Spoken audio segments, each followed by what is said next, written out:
Welcome back.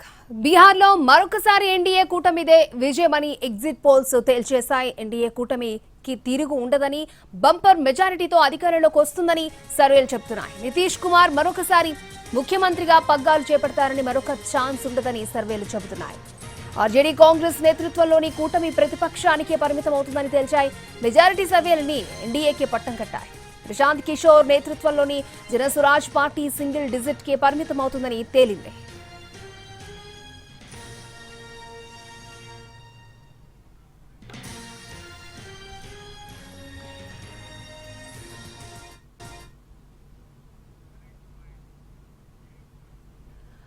Right. బీహార్లో మరొకసారి NDA కూటమిదో విజయమని exit polls తేల్చేస్తాయి. NDA కూటమికి తిరుగుండదంటూ కూడా బంపర్ మెజారిటీతో అధికారంలోకి వస్తుందని సర్వేలు చెప్తున్నాయి. పూర్తి డీటెయిల్స్ మా ప్రతినిధి ప్రసాద్ మనకి లైవ్ లో అందిస్తారు. Prasad, over to you.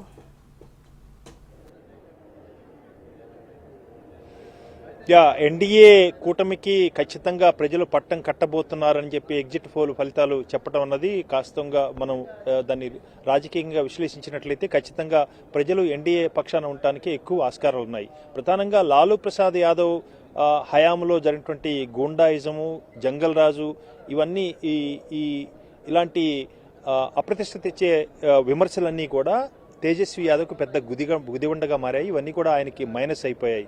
అదేవిధంగా జంగల్ రాజు అన్న అంశాన్ని బీజేపీ నేతలు చాలా సందర్భాల్లో చాలా ప్రజల్లోకి సూటిగా వెళ్లేందుకు చేసినటువంటి వ్యూహాత్మక ప్రచారం కూడా ఎన్డీఏకి లాభించింది. మహాగఠబంధన్ కూటమిలో ప్రధాన పక్షంగా ఉన్నటువంటి ఆర్జేడీకి నష్టం చేకూర్చింది. అదేవిధంగా ఎన్నికల ముందు 1,25,00,000 మంది మహిళలకు మహిళా రోజ్గార్ యోజన పథకం కింద ఒక్కొక్కరికి 10,000 రూపాయలను తమ ఖాతాల్లో, బ్యాంకు ఖాతాల్లో జమ చేయడం కూడా నితీష్ కుమార్ ప్రభుత్వానికి లాభం చేకూర్చింది. నితీష్ కుమార్ నేతృత్వంలో ఉన్నటువంటి ప్రభుత్వం ఎన్డీఏ కూటమి బీజేపీతో సహా అదేవిధంగా కొంతమంది మంత్రులు కొంతమేరకు అవినీతికి పాల్పడ్డారని చెప్పి విమర్శలు వచ్చినప్పటికీ కూడా అవన్నీ కూడా ఏం పట్టించుకోలేదు ప్రజలు. ఆ విధంగా నితీష్ కుమార్ ఉన్నటువంటి సచ్చీలత, ఆయన పట్ల ఆయనకి లేని అవినీతి పరుడు కాదు అన్న ఒక మంచి అభిప్రాయం ప్రజల్లో ఎన్డీఏకి మొగ్గు చూపేందుకు అవకాశం కల్పించింది. అదేవిధంగా ఎన్డీఏలో ఉన్నటువంటి ప్రధాన భాగస్వామ్య పక్షంగా ఉన్నటువంటి బీజేపీ చాలా వ్యూహాత్మకంగా ముందస్తుగా అనేకమైనటువంటి జాగ్రత్తలతో వ్యూహాత్మక ప్రచారానికి కూడా పెద్ద ఎత్తున లాభించింది. కేంద్రంలో ఉన్నటువంటి బీజేపీ నేతృత్వంలో ఉన్నటువంటి ఎన్డీఏ ప్రభుత్వానికి వెన్నుదన్నుగా ఉన్నటువంటి జేడీయూ, ఇటు టీడీపీ రెండు పార్టీలు చాలా బలంగా మద్దతు ఇస్తున్నాయి. అందువల్లనే ప్రభుత్వం ఏర్పడింది. జేడీయూ అధికారంలో ఉన్నటువంటి బీహార్ను కనుక కోల్పోయినట్టయితే కేంద్రంపై కూడా పెద్ద ప్రభావం చూపించే అవకాశం ఉందన్న అంశాన్ని కూడా బీజేపీ నేతలు దాన్ని దృష్టిలో పెట్టుకుని చాలా అనేక అంశాలను జాగ్రత్తగా పరిశీలించి వాటిని అంచనా వేసుకుని వ్యూహాత్మకంగా వాటన్నిటిని కూడా ఛేదించుకొని విజయాన్ని దక్కించుకునేందుకు చేసిన ప్రయత్నాలు కూడా ఫలించాయి అని అనుకోవటానికి ఎగ్జిట్ ఫలితాలు ఒక సూచనప్రాయంగా తెలియజేస్తున్నాయి. ఖచ్చితంగా బీజేపీ అన్ని అంశాల్లో కూడా చాలా ముందస్తుగానే ఉంది. ఇటు ప్రచారంలో కానీ, అభ్యర్థుల ఎంపికలో కానీ, అదేవిధంగా భాగస్వామ్య పక్షాల మధ్య ఉన్నటువంటి విభేదాలను, అదేవిధంగా సీట్ల పంపకాల విషయంలో వచ్చినటువంటి సమస్యలను వీటన్నిటినీ పరిష్కరించుకునేందుకు చేసినటువంటి ప్రయత్నాలు సఫలీకృతమై ఎక్కడ కూడా ప్రజల్లో అభాసు కాని రీతిలో వాటిని కూడా పరిష్కరించుకోవడం జరిగింది. కాబట్టి నరేంద్ర మోడీకి కేంద్ర ప్రభుత్వ అధినేతగా ఆయనకున్నటువంటి ఇమేజీ, ఆయనకున్నటువంటి ప్రతిష్ట, ఆయనకు ప్రజల్లో ఉన్నటువంటి పలుకుబడి బీహార్లో పెద్ద ఎత్తున పనిచేసింది. ఇటు మహిళలు కూడా పెద్ద ఎత్తున క్యూలో నిలబడి మహిళలు ఓటు వేశారు అని ఉన్నటువంటి వాస్తవాలు చూస్తున్నట్టయితే ఇవన్నీ కూడా ఎన్డీఏకి, బీజేపీకి, జేడీయూకు అనుకూలంగా ఓట్లు వేశారని చెప్పుకోవడానికి ఆస్కారం ఉంది. అయితే యువతను బాగా ఆకర్షించినటువంటి జనసురాజ్ పార్టీ ఖచ్చితంగా ఆకర్షించింది. ఆ మేరకు ఓట్లు కూడా తీసుకుందని చెప్పుకోవడానికి ఆస్కారం ఉంది. అయితే అదే సందర్భంలో ఆ యువత బీజేపీకి కూడా వెనుదనుగా నిలిచింది. కాబట్టి ఈ యువత ఓట్లన్నీ కూడా జనసురాజు పార్టీ పోయాయి, అదేవిధంగా బీజేపీ పార్టీకి పోయాయి. కాబట్టి మహాగఠబంధన్కు వచ్చినటువంటి లాభం ఏమీ లేదు. మహాగఠబంధన్లో ప్రధాన ప్రతిపక్షంగా ఉన్నటువంటి కాంగ్రెస్ పార్టీ జాతీయ పార్టీగా ఉన్నప్పటికీ కూడా కాంగ్రెస్ పార్టీకి అక్కడ యంత్రాంగం లేదు, అక్కడ వ్యవస్థ లేదు, సంస్థాగతంగా బలంగా లేదు, చాలా బలహీనంగా ఉంది. జేడీయూ లాంటి రీజనల్ పార్టీ ఆర్జేడీ లాంటి పార్టీ మీద ఆధారపడాల్సి వచ్చింది. కాబట్టి ఆర్జేడీకి సంస్థాగతంగా బలంగా ఉన్నప్పటికీ సామాజిక వర్గాల యొక్క మద్దతు మాత్రం కేవలం యాదవులు, ముస్లిమ్స్లో కొంతమంది, అదేవిధంగా ఓబీసీల్లో కొంతమంది మాత్రమే, కొన్ని వర్గాలు మాత్రమే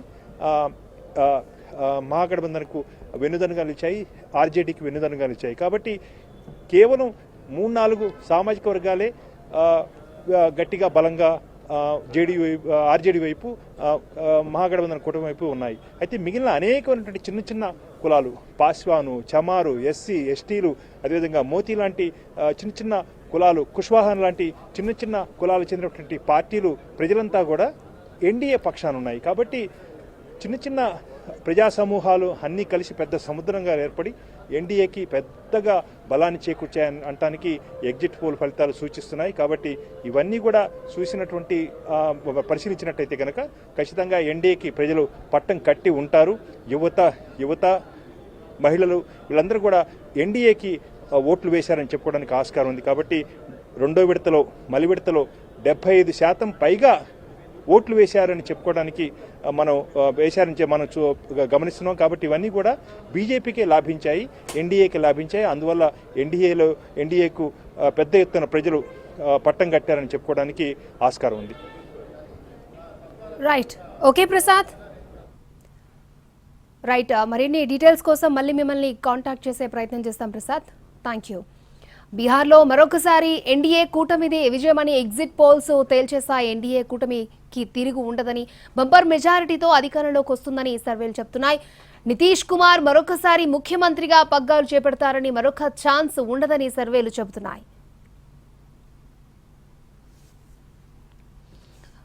ఆర్జేడీ కాంగ్రెస్ నేతృత్వంలోని కూటమి ప్రతిపక్షానికి పరిమితం అవుతుందని తేల్చేశాయి ఎగ్జిట్ పోల్స్. మెజారిటీ సర్వేలన్నీ ఎన్డీఏకి పట్టం కట్టాయి. ప్రశాంత్ కిషోర్ నేతృత్వంలోని జనసురాజ్ పార్టీ సింగిల్ డిజిట్కే పరిమితం అవుతుందని తేల్చేశాయి. 243 సీట్లున్న బీహార్ అసెంబ్లీలో 122 మ్యాజిక్ ఫిగర్. ఇందులో ఎన్డీఏ కూటమికి 145 నుంచి 160 సీట్లు వస్తాయని దైనిక్ భాస్కర్ సర్వేలో వెల్లడైంది. ఇక మహాగఠబంధన్ 73 నుంచి 91 సీట్లు సాధిస్తుందని తేల్చింది. ఇతరులకు 3 సీట్లు వచ్చే అవకాశం ఉంది.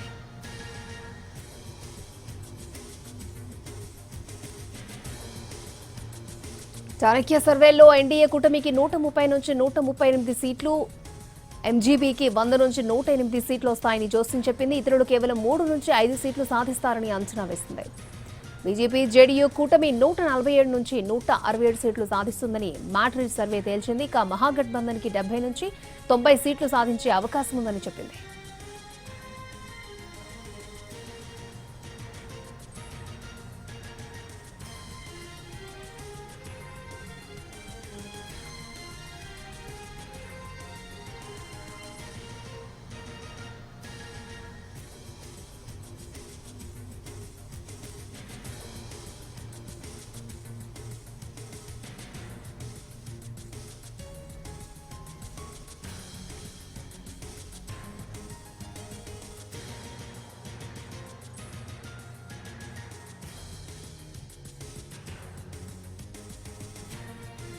బీజేపీకి 133 నుంచి 159 సీట్లు వస్తాయని పీపుల్ సర్వే తేల్చింది. ఇక ఎంజీబీకి 75 నుంచి 101 సీట్లు వచ్చే ఛాన్స్ ఉందని పీపుల్ సర్వేలో వెల్లడైంది. పీపుల్స్ ఇన్సైట్ సర్వేలో ఎన్డీఏకి 133 నుంచి 148 సీట్లు వస్తాయని తేల్చింది. ఎంజీబీకి 87 నుంచి 102 సీట్లు, జేఎస్పీకి 2, ఇతరులు 6 సీట్ల వరకు సాధించొచ్చని చెప్పింది.